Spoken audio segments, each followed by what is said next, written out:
हम कितना जिंदा रहेंगे, हम कब मरेंगे, हमारा मरना भी तय है। जब मौत आएगी तो ही हम मरेंगे, इसलिए डरने का नहीं, बिंदास जीने का। कब मरोगे आप लोग कब मरोगे, सबका तय है, इसलिए डरने का नहीं, बिंदास जियो। जब मौत आएगी तो मर भी लेंगे, मौत से पहले मरना क्या।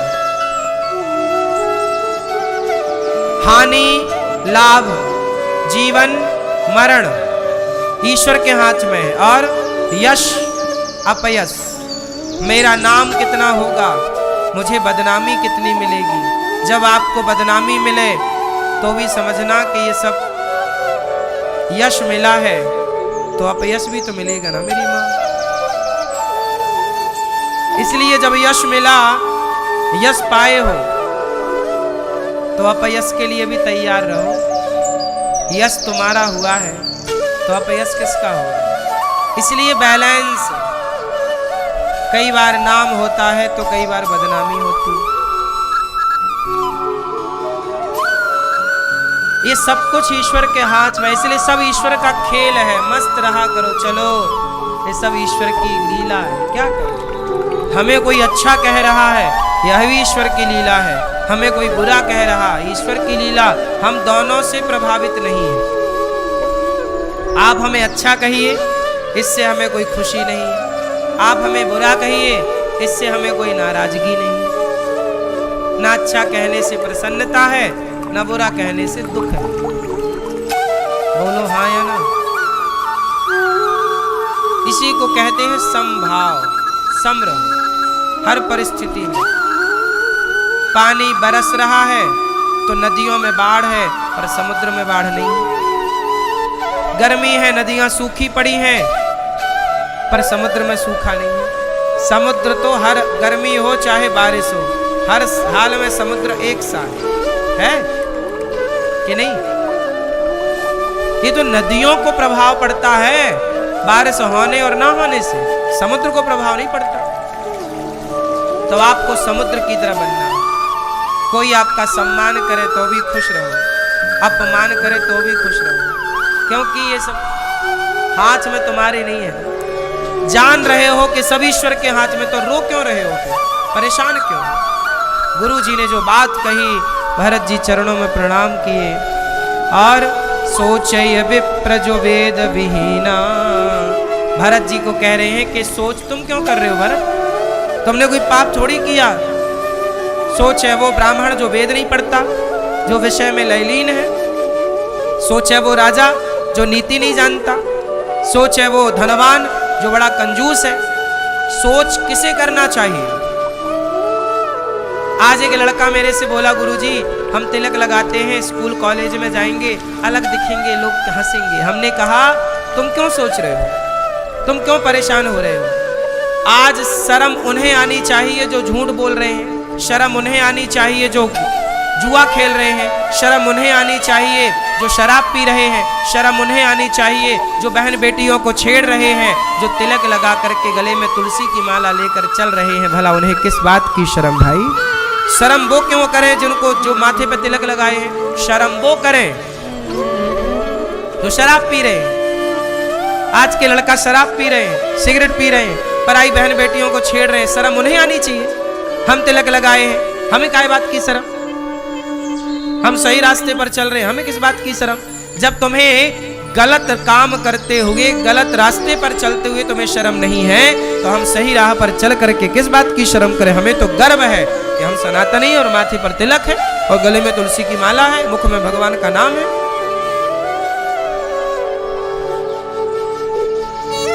भरत जी ने दशरथ जी का अंतिम संस्कार किया। 13वीं इत्यादि जो पूरा एक पुत्र का कर्तव्य है, भरत जी ने सब कुछ किया।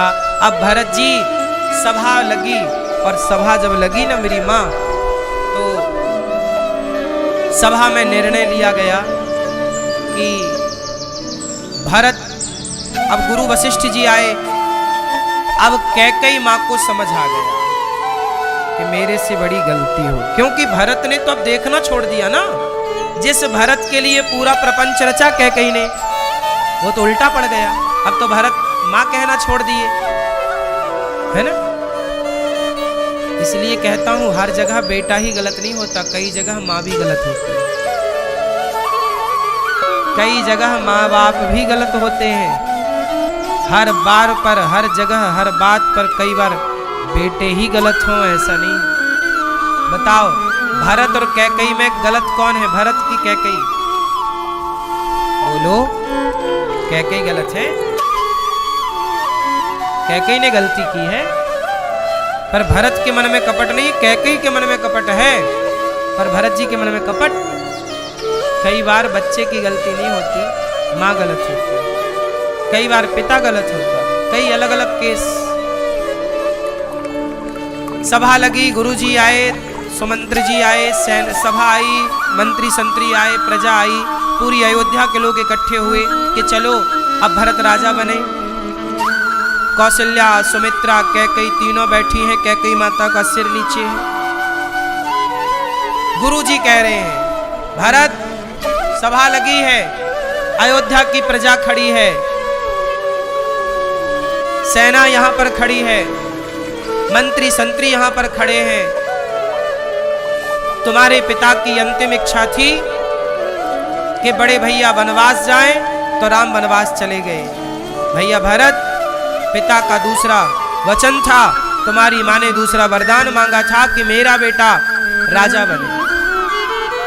तो भरत, तुम्हारे पिता की इच्छा जब तुम्हारे बड़े भैया ने पूरी की वनवास जाकर, तो तुम भी राजा बनकर अपने पिता की इच्छा पूरी करो और अयोध्या की सत्ता संभालो, क्योंकि अयोध्या में अब कोई राजा नहीं है। ये बिना राजा के अयोध्या कैसे चलेगी? आप राजा बन जाओ। तब गुरुजी की बात सुनकर के भरत जी बोले, गुरुजी की बात सुनकर सबने कहा हाँ हाँ भरत राजा बने, भरत राजा बने, क्योंकि दशरथ जी की यही इच्छा थी। कौन विरोध कर सकता है बताओ ना? भरत जी का विरोध कौन कर सकता है? कोई नहीं। पर भरत जी ने कहा, भरत जी ने कहा गुरु जी को, गुरु जी आपके पांव छूकर, चरण छूकर के प्रार्थना करना चाहता हूं। हाँ भरत कहो। गुरु जी यदि मैं राजा बना, भरत जी बोले, गुरु जी यदि मैं राजा बना तो ये पृथ्वी रसातल में चली जाएगी। वशिष्ठ जी बोले क्यों? इस धरती पर रावण जैसा पापी है, उसके पाप से पृथ्वी रसातल में नहीं गई। हिरण्याक्ष, हिरण्यकश्यपु जैसे पापी भय, उनके पाप से पृथ्वी रसातल पर नहीं गई। भरत, तुम्हारे राजा बन जाने से पृथ्वी रसातल में कैसे चली जाएगी? तब भरत जी ने कहा कि गुरुजी आप बताओ कि पृथ्वी को उम्मीद किससे है? धर्म की। क्या धरती को धर्म की उम्मीद रावण, कुंभकर्ण, हिरण्याक्ष, हिरण्यकश्यपु से है? बोलो। इस धरती को भी धर्म की उम्मीद हम रघुकुल के वंशज भरत जैसे हम लोगों पर ही तो पृथ्वी का धर्म टिका है, और हम ही अपने भाई को वनवास भेजकर भाई की संपत्ति पर कब्जा करके राजा बन जाएं, तो पृथ्वी भला किसके धर्म से टिकी रहेगी? गुरुजी, हम जैसा भाई अपने भाई को वनवास भेजकर उसकी संपत्ति हड़प ले, आप बताइए धर्म के अकॉर्डिंग तो इसके राजा राम है ना अयोध्या के। पिता ने यही तो घोषणा की थी कि राम राजा बनेंगे, वो तो मेरी मां ने षड्यंत्र खेल लिया। तो बताओ धर्म के अनुसार अयोध्या का राजा कौन बनेगा? राम। मेरी मां ने तो षड्यंत्र के तहत मुझे राजा बनाना चाहा था।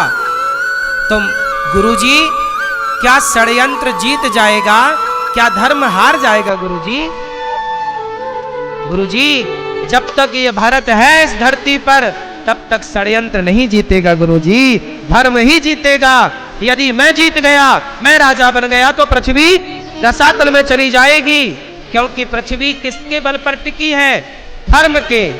पर आज धर्म, अच्छा ये बताओ धर्म का पालन किसके हाथ में है? सुनो, इस बात को समझाने के लिए तुम्हें एक छोटी सी बात समझाता हूं। सुनो, एक धोबी था, वो अपने गधे को लेकर के जंगल में चराने के लिए जाया करता था। ए भैया बैठ जाओ ना, पीछे के लोगों को डिस्टर्ब आप कर रहे हैं।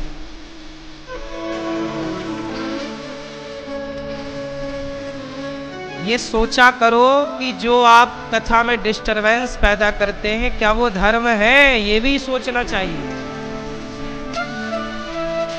एक गधा था, जंगल में गधा चराने धोबी गया, उसे एक चमकदार पत्थर मिल गया कि धोबी को जानकारी नहीं थी, उसको लगा ये तो पत्थर है।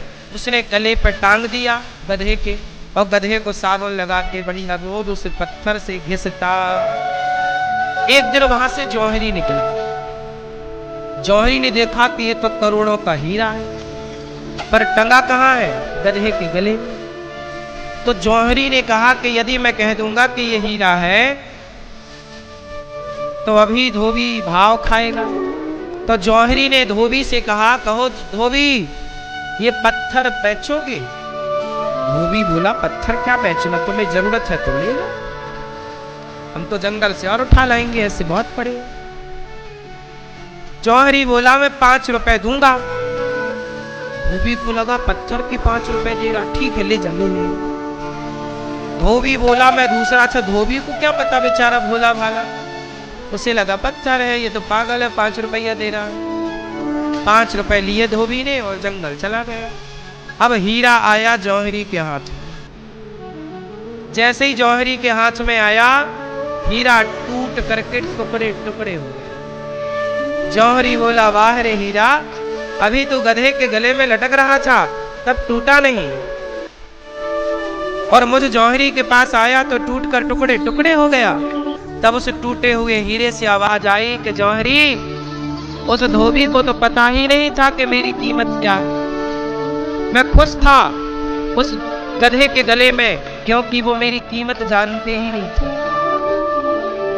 मैं खुश था, लेकिन तू तो जानता था ना कि मेरी कीमत करोड़ों की है, फिर भी तूने मेरी कीमत केवल 5 रुपए आंकी। जब तुम जैसे जानकार भी मेरी कीमत इस तरह से लगाएंगे, अज्ञानी मेरी कदर ना करे तो चलता है, पर जौहरी भी मेरी कदर ना करे तो मैं टूट कर तो टुकड़े टुकड़े ही हो जाऊंगा ना। ये बात भरत जी के प्रसंग में कही गई कि रावण, कुंभकर्ण, हिरण्याक्ष, हिरण्यकश्यपु, क्या इन लोगों से धर्म की उम्मीद है? क्या इन लोगों से ये कहा जाएगा कि भैया तुम सच बोलना, तुम धर्म पर चलना? क्या ये लोग धर्म पर चले हैं? उत्तर दो। क्या रावण धर्म पर चला है? क्या सीता मैया को चुराना धर्म है? पराई स्त्री को उठा लेना धर्म है? अब बताओ, रावण का तो काम ही अधर्म करना था। हिरण्याक्ष, हिरण्यकश्यपु का तो काम ही अधर्म करना था। अरे इन अधर्म करने वालों से कोई धर्म की उम्मीद थोड़ी थी, पर धर्म की उम्मीद किससे है? भरत जी जैसे लोगों से। धर्म की उम्मीद किससे है? भरत जी जैसे लोगों से। और भरत जी कह रहे हैं कि गुरुजी, मैंने भी अपना धर्म छोड़ दिया, मैं भी अपने भाई की संपत्ति पर कब्जा कर लूंगा, तो पृथ्वी फिर किस से धर्म की उम्मीद करेगी? इसलिए कोई तो इस धरती पर धर्मात्मा रहे। तो ये धरती रावण, कुंभकर्ण जैसों के बल पर नहीं, भैया भरत जैसे धर्मात्माओं के बल पर टिकी हुई है। इसलिए कह रहे हैं कि मैं यदि राजा बन जाऊंगा तो पृथ्वी रसातल में चली जाएगी। इतनी बड़ी बात है, आप शायद ये बात समझ भी ना पाए जो बात भरत जी ने कही।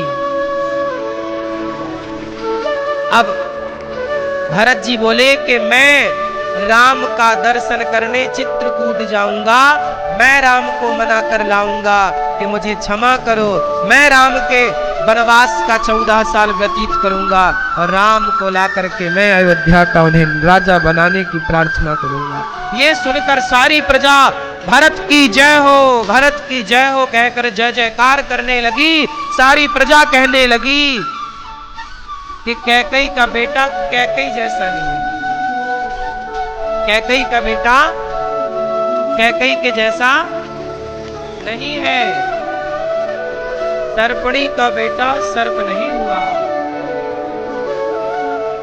मतलब कैकेयी से क्या उम्मीद थी, पर भरत जी तो बिल्कुल अपोजिट है। मोहि राजू हठ देह जबहि, रसा रसा तल जायहि तबहि। संपत्ति सब रघुपति के। देखो भरत जी क्या करेंगे, ये सब कुछ रघुनाथ जी।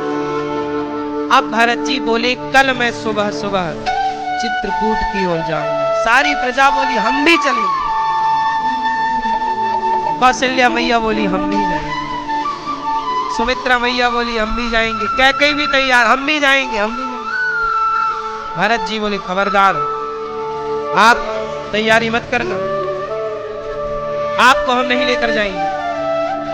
तब भरत जी बोले कैकेयी नहीं जाएंगी। तब कौशल्या मैया बोली कि यदि भरत जी, कौशल्या मैया बोली कि भरत यदि कैकेयी नहीं गई तो कौशल्या भी नहीं जाएगी। देखो जरा कौशल्या मैया कैसी मां, हर बार कैकेयी का पक्ष लेती, जबकि कैकेयी ने कितना षड्यंत्र किया। तैयारी चित्रकूट चलने की। भरत जी नाथ सकल संपत्ति, संपत्ति सब रघुपति के आही, जो बिनु जतन चलो तजिताही। अब भरत जी सब खुशी से नाच रहे हैं अयोध्या वाले के चलो अब राम जी का दर्शन होगा और राम जी से हम सब भेंट करेंगे। सब खुशी से तैयारी में लगे हैं, कल राम जी का दर्शन करने जाएंगे, कल राम जी से मिलेंगे, तैयारी में लगे हैं सब। और भरत जी केवल राम राम राम राम जप रहे हैं और भरत जी केवल रो रहे हैं। भरत जी की आंखों के आंसू सूखते नहीं। कब ये दिन ढलेगा, कब रात्रि होगी, कल सवेरा कब होगा, कब जाएंगे। राम के बिना एक क्षण भरत जी का नहीं कट रहा। हर क्षण भरत जी राम राम जप रहे हैं, राम राम राम। सवेरा हुआ, चल पड़ी पालकियां, पालकी, रथ, घोड़ा, सेना, चारों द्वार पर भरत जी ने सेना तैयार की कि अयोध्या की सुरक्षा करना। भरत जी सवेरे चले। भरत जी जब चले ना तो भरत जी नंगे पांव चले। भरत जी बोले मेरे राम पैदल गए हैं, मैं सिर के बल चलूं तो कम है। भरत जी चल रहे हैं। अब इसके बाद भरत जी थोड़ा आगे चले, तमसा नदी के तट पर विश्राम हुआ। दूसरा गोमती तीर निवास। इस तरह से भरत जी आगे बढ़ते गए और चलते चलते भरत जी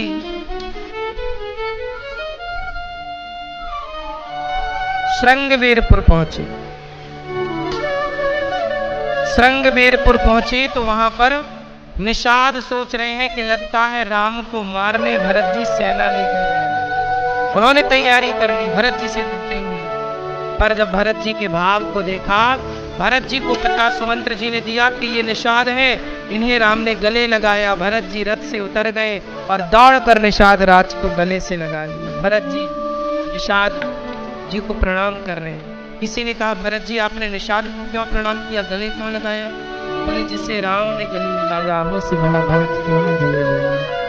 अब निषाद राज कह रहे हैं कि रात्रि को राम देखो यहाँ विश्राम किए। जिस पेड़ की छांव पे राम विश्राम किए थे ना, निषाद ने पेड़ की वो घास हटाई नहीं थी। वो जो वहां भूमि की पूजा करता है, जो आसन पर राम जी जैसे सोए थे वो जो पूजा करता सुरक्षा करता। भरत जी को बताया कि रात्रि को सीता मैया राम जी यहाँ सोए थे। भरत जी ने देखा कि वहाँ सीता मैया के साड़ी में जो घुंघरू लगे थे ना, कुछ घुंघरू टूट करके पड़े हैं। उठाकर भरत जी देख रहे हैं और बोल रहे हैं कि मेरी माँ देखो इसे बांस के बिस्तर पर। मेरी माँ ने कितना बड़ा पाप कर दिया, इतना बड़ा पाप किया कि भैया राम को, माता जानकी को इतना कष्ट मेरे कारण हुआ। भरत जी बस हो रहे राम राम कहते केवल रो रहे, प्राण निकल नहीं जा रहे हैं। भरत जी कह रहे हैं अब तो भरत जी निषाद राज भोजन करा रहे हैं। निषाद राज के यहाँ भरत जी विश्राम कर रहे हैं। फिर आगे बढ़े भरत जी, आगे चले तो निषाद के कंधे पे हाथ रख करके भरत जी आगे जा रहे हैं। बड़ी अद्भुत कथा है ये। भरत जी प्रयाग पहुंची और प्रयागराज ने प्रकट होकर कहा, भरत जी कुछ मांग लो। अर्थ न धर्म न काम रुचि, गति न चाहो निर्वाण। जन्म जन्म रति राम पद, यह वरदान नया। प्रयागराज ने कहा कुछ मांग लो। क्या मांगो? बस राम जी के चरणों में प्रेम प्रयागराज जी। और प्रयागराज में स्नान करके दर्शन करके फिर प्रयागराज का दर्शन करके भरत जी आगे बढ़े तो भरत जी रो रहे हैं कि राम जी नंगे पांव जा रहे हैं। और इसके बाद भरत जी भरद्वाज जी के आश्रम में पहुंचे और भरद्वाज जी के आश्रम में भरत जी विश्राम किए। भरद्वाज के आश्रम में वहां सबकी व्यवस्थाएं हुई, सब थके हैं, सब विश्राम कर रहे हैं, सबको नींद भी आ गई। पर भरत जी केवल राम संपत्ति चकय भरत चक मुनि आयस फिलवार। केहि निसि आश्रम गहीरा, राखे भाविनुसार। भरत जी विश्राम कर रहे हैं, सब विश्राम, पर भरत जी सोए लेटे नहीं, केवल राम राम। संतों का सत्संग चल रहा है भरद्वाज जी के आश्रम में। भरत जी भी बैठे राम। गुरु वशिष्ठ जी भी साथ। गुरु वशिष्ठ जी बार बार समझा रहे हैं, भरत सोचो, इतना मत सोचो। देखो भरत जी को क्या समझाए वशिष्ठ जी ने कि सोचे हो जो धनी है, धनवान है, पर कंजूस। सोचे कौन? ये सोचना चाहिए सेवा नहीं करती, जो परोपकार नहीं करती। भरत तुम तो इतना प्रेम कर रहे हो। ये सारी कथाएं जब हमने पढ़ी, पुराण पढ़े, वेद पढ़े, तो दास अनिरुद्ध में हम इस निष्कर्ष पर पहुंचे कि सबसे बढ़िया काम है सेवा। लक्ष्मण जी ने क्या पकड़ा बोलो? और शत्रुघ्न जी ने क्या पकड़ा? भरत जी भगवान की, लक्ष्मण जी भगवान की सेवा कर रहे हैं, और लक्ष्मण जी के भैया छोटे शत्रुघ्न जी भक्त की सेवा कर रहे हैं। या तो भगवान की सेवा करो या भगवान के भक्तों की सेवा करो, उसी से उद्धार हो। यही रास्ता है परमार्थ का मेरी माँ, और कोई दूसरा रास्ता नहीं है। ईश्वर का इसलिए गौरी गोपाल आश्रम में साधु संतों की सेवा, गौ माता की सेवा, यहाँ पर कोई भी भक्त आए सबकी सेवा, ये लेकिन प्रकार बस गौरी गोपाल में सेवा है। सेवा से ही हम शुरू करते हैं दिन को, सेवा से ही समय पूरा होता है, दिन का सूर्यास्त होता है सेवा की। आज सेवा की सी धारा में देखो, जहाँ गौरी गोपाल आश्रम में हजारों साधु संतों को भोजन मिलता है। आप लोग भी अन्नदान करते हो ना, गौरी गोपाल भगवान की रस्म